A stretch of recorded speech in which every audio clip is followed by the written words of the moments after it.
अखिलेश जी, अखिलेश जी, अखिलेश जी,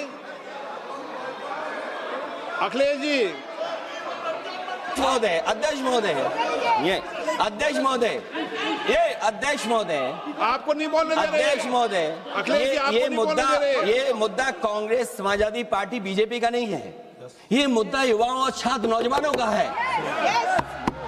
तो आपने इनको बुलवा दिया, क्या समझौता कर लिया आपने? क्या आपने क्यों नहीं बोलने दिया हमें? अध्यक्ष आपको मैंने बोलने के लिए कहा, एक मिनट प्लीज। नहीं, आपने समझौता क्यों कर लिया फिर?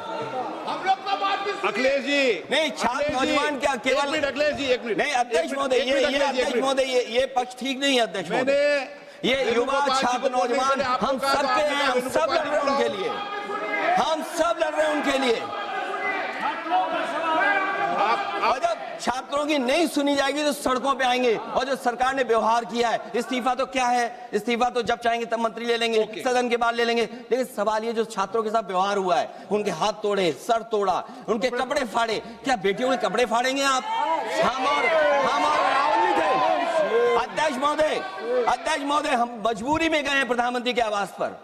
अगर आप सुन लेते हैं यहाँ पर तो हम नहीं जाते। क्या प्रधानमंत्री स्टेटमेंट नहीं दे सकते हैं? युवाओं के लिए आप बाहर बोल सकते हैं, सदन में क्यों नहीं बोल सकते हैं आप? माननीय सदस्यगण, सभी लोगों के मत आ गए हैं।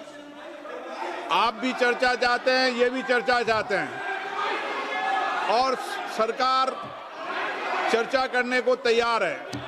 आप आइए, कब चर्चा करनी है, कितनी देर चर्चा करनी है, सरकार चर्चा को तैयार है। आप आइए चर्चा करने को। ऐसे गैलरी में बैठकर चर्चा नहीं होगी, चर्चा होगी। आप अपनी सीट पर बैठे, कितनी देर करनी है, किस नियम के तहत करिए, आप बैठिए। सरकार ने कहा है कि खुले मन से कहा हम चर्चा को तैयार है और सबका मत आ गया है।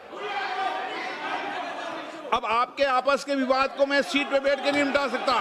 सदन की कार्रवाई 2 बजे तक स्थगित की जाती है।